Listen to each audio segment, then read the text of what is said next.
want to introduce you guys to a term that I use a lot, and a lot of fishermen use it, but it's never really explained.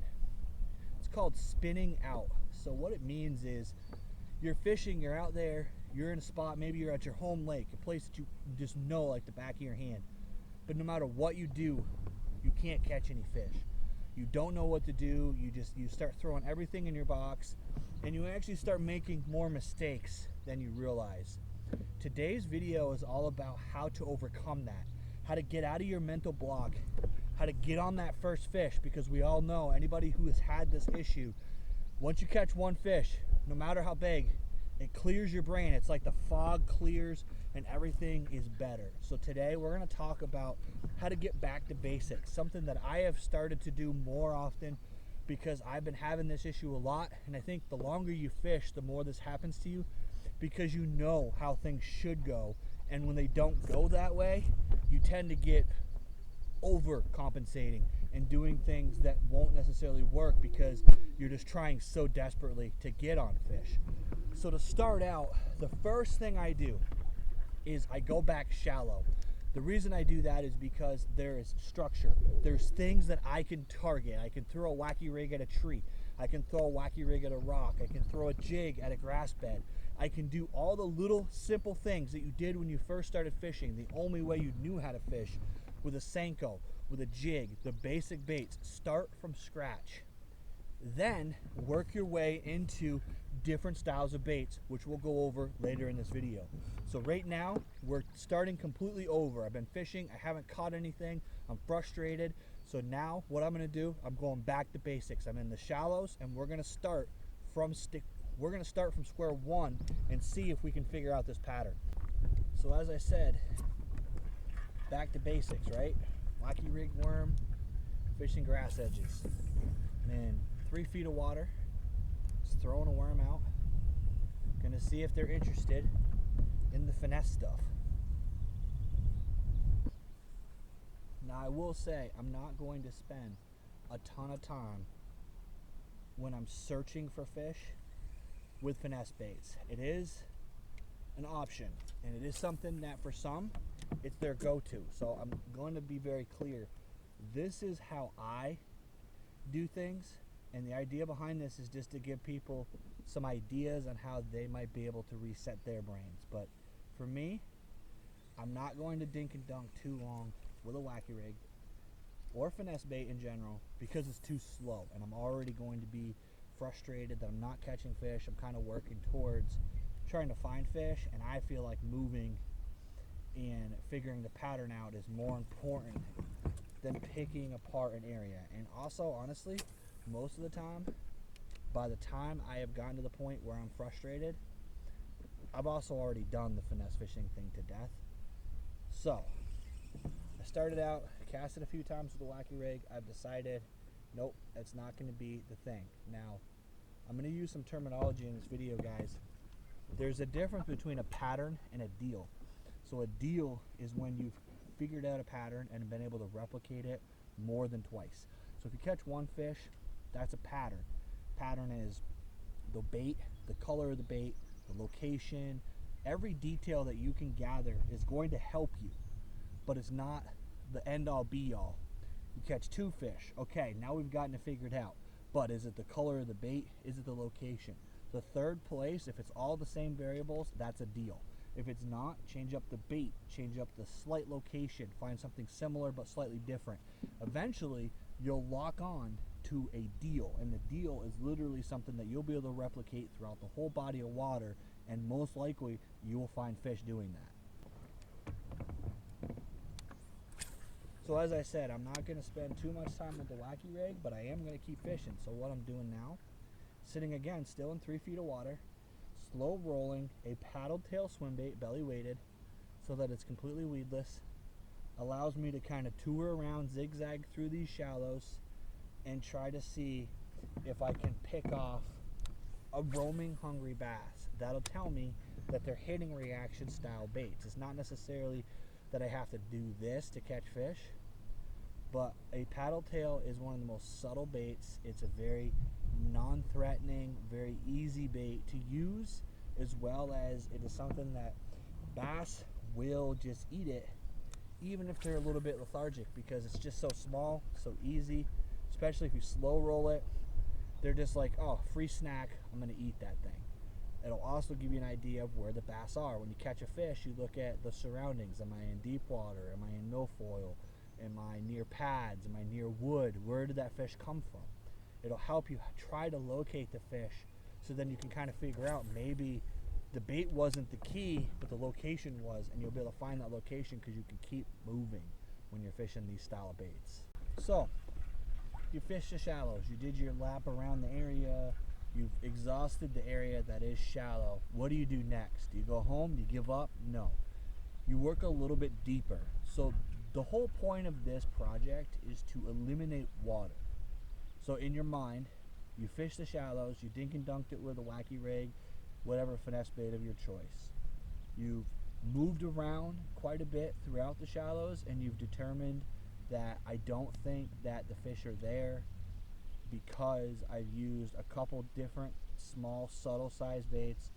Actually cover water. Don't just give it 10 minutes and go, oh, the fish aren't here. Really give it a thorough process. Again, you're resetting your mind.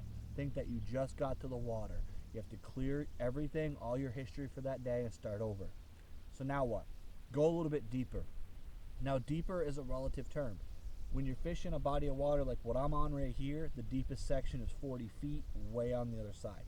Over on the section that I'm fishing right here, deep is about 12 feet. So split the difference. If you were fishing in 2 to 3 feet of water, go to 6. Fish that with deeper style baits. So one of my favorite search baits is a chatterbait. I like to throw a fluke style bait as a trailer, but there's a lot of different styles. It's really whatever your confidence is. But a chatterbait helps you cover water. It's still in that swim bait. It's loud, but it's not a crankbait. It's not something that is super intrusive. It's not a super bright, flashy bait. It's basically just a vibration in the water activating those fish's lateral line. Maybe that's how they're feeding. Maybe they're just going by the lateral line. They're not doing anything by sight. This is going to tell you that. It comes through grass pretty well, so if you're fishing in that medium depth water, depending on what part of the country you're in, there's probably a decent amount of grass that have grown up in the midsummer, and you need to be able to fish something that's somewhat weedless. A chatterbait is a good bait to fish on top of grass, so that's what I do next. Now, one little trick that I do, when I'm fishing the middle of the lake, like more off the bank, fishing this mid-depth stuff, I don't actually have a specific destination in mind.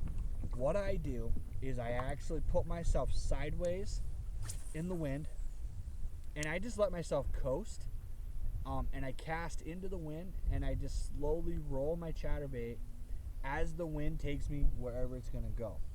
Something to keep in mind is that bait fish follow the plankton and the microscopic type of organisms that they eat. Well, those organisms go where the water goes. They go where the current goes.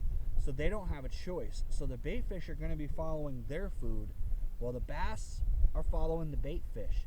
So if you follow the current, a lot of the times those fish will be waiting on the opposite end of the current for their ambush point. So what they're doing is essentially sitting against a rock, sitting against a grass edge, and when that current blows up against it and forces those bait fish to follow it down, they're just waiting for dinner to arrive, and they munch on it. So by following the current, by keeping yourself sideways in the water, like I just had a hit right there, you were able to basically...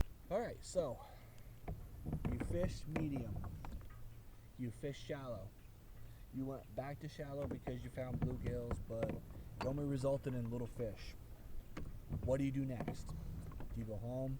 Do you give up? Fish aren't here, screw it. What I personally do is I go out to the deepest portion of the area I'm in. Now that sounds really weird, but you kind of have to break down a lake. So if you're in a bay, the middle of that bay.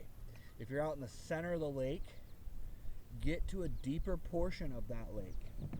It doesn't necessarily have to be the deepest point of the whole lake, but the deepest point of the area that you're in. And the reason I do that is because I do a technique called yo-yoing a lipless.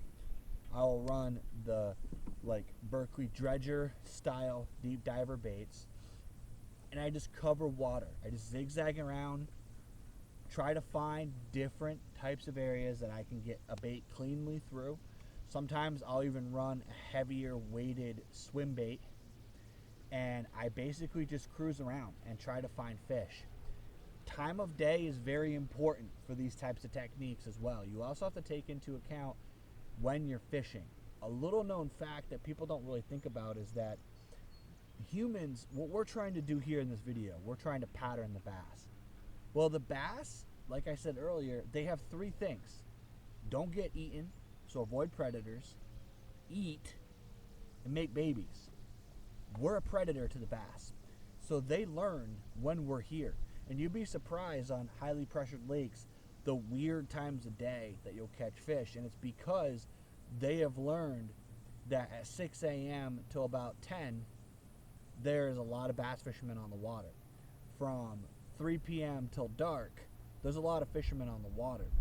You don't know how many times I've been fishing at noon, 1 o'clock, and slammed bass. Middle of the day, bright sun, all the conditions are completely wrong, but the bass are on. And the reason for that could have just been a fluke, but it's happened to me enough times that I believe sometimes those bass pattern the humans.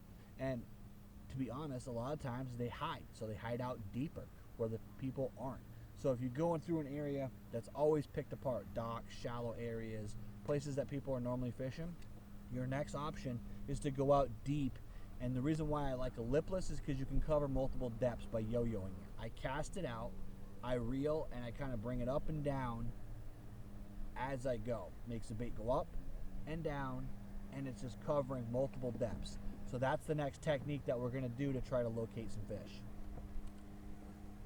So this last tip here is going to be an interesting one, and a lot of people are going to think that this isn't really a tip, but if you've determined that you've eliminated the water, you've eliminated the techniques that you have available to you, you just decided that's it, there's no fish to be had, or maybe it's just not the right time, right? What do? I don't go home. I actually bust out the baits that I'm not familiar with, that I'm not super confident with, and I put myself in the situation where you would fish them. So for example, a jerkbait is a bait that I have not caught a lot of fish on. I've actually never caught a fish on a jerkbait traditionally jerking the bait. I have only caught fish on jerkbait trolling them. So I will bust out a jerkbait. I'll bust out the drop shot. I'll bust out the Ned rig. I will work on my technique on a bait that I'm not confident in, because this is going to sound like a cliche, but if you can't catch fish, you might as well catch knowledge. Because ultimately, if you can figure out a technique that you didn't know, that maybe you practiced with a bait that you didn't know how it looked in the water, you didn't know how to make it look good in the water, and you spend an hour working that bait instead of just going home, instead of just wasting your time, all the effort it took to pack, to get the boat in the water, to get the boat out of the water, now you've earned something. You've gotten that skill under your belt, and it's ready, so that the next time that that technique or that type of fishing comes up, you now have some confidence that you can use that bait, how it looks in the water, and it just is something that's very important. Don't just take a day of fishing and chalk it up as there's no fish and go home. Use it to learn. You're already out there, you're already on the water, you've got the time.